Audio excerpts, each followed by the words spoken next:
A Resolução 37 de 2020 teve como fundamento a modificação dos artigos 102 a 122 da Consolidação Normativa 155 de 2016, objetivando alterar as premissas que disciplinam a obtenção de guia de utilização.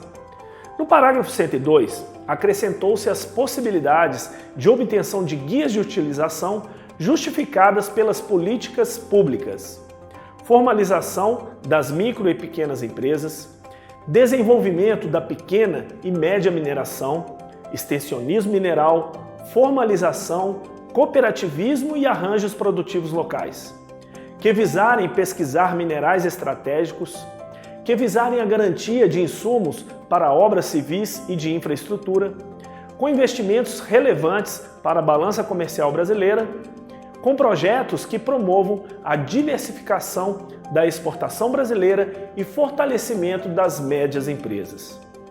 Já no artigo 103, foi suprimida a parte do parágrafo único relacionada à obrigatoriedade de parecer fundamentado, bem como a parte relativa a quantidades máximas previstas que podem sofrer acréscimo quando da emissão de novas guias, desde que comprovadamente demonstrada a necessidade de incremento da produção para atendimento do mercado.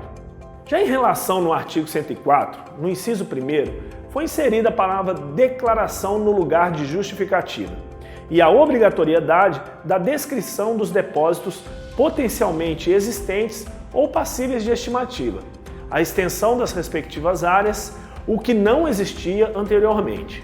O inciso 2º trouxe para o regulado a definição do prazo da guia de utilização, ou seja, é o titular que definirá se a guia terá 1, 2 ou 3 anos de validade, em conformidade com o que estabelece o novo regulamento do Código de Mineração.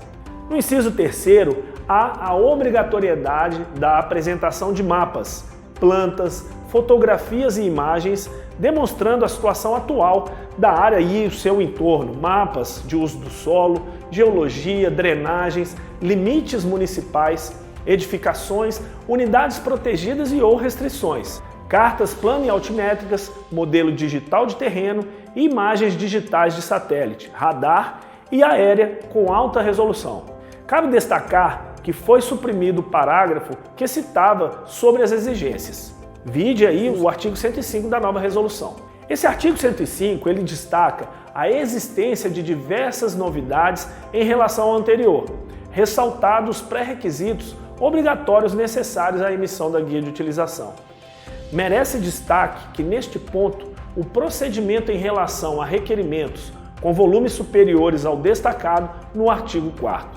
Merece ainda destaque o parágrafo 3º, em que se assevera uma única vez para que o servidor motivadamente solicite dados ou projeções adicionais, observando-se o disposto no artigo 104. Outro ponto muito importante refere-se no inciso 4º, que destaca como condicionante o regulado não ter realizado lavra ilegal previamente ao requerimento da guia de utilização. Tal situação merece uma especial atenção.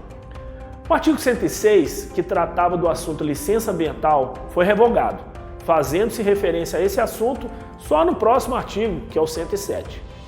Neste, a nova normativa traz em si questões ligadas ao licenciamento ambiental, que a priori não será necessário de apresentação quando requerimento, mas se fará obrigatória para a efetiva extração mineral. Chama a atenção a obrigatoriedade de, no prazo de 10 dias, o regulado apresentar, junto à ANM, a licença ambiental ou documento equivalente, sob pena de cancelamento da guia de utilização. Por fim, destaca que a realização de lavra sem a devida licença ambiental será considerada lavra ilegal.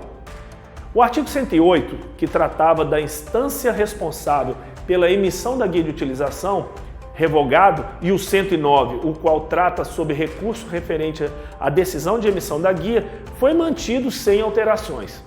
O artigo 110 traz uma novidade, que é a possibilidade de emissão de uma única guia de utilização para mais de uma substância.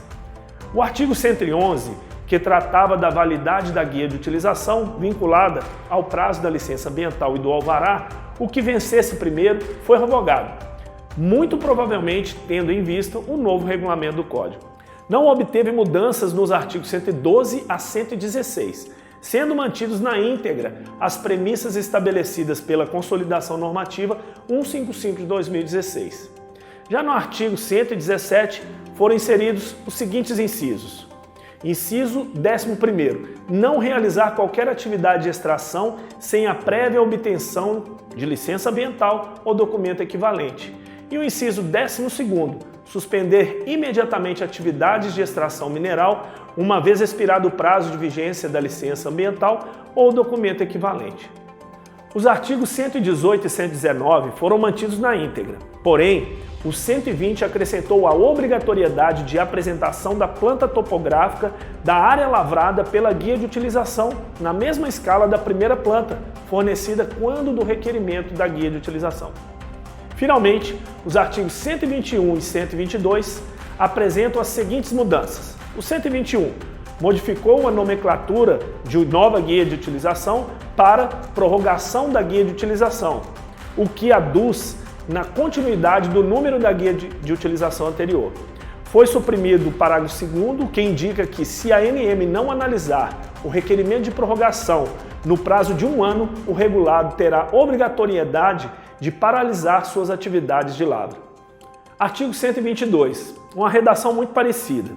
Traz a possibilidade de emissão de guia de utilização antes da aprovação do relatório final de pesquisa, caso este tenha sido protocolizado tempestivamente.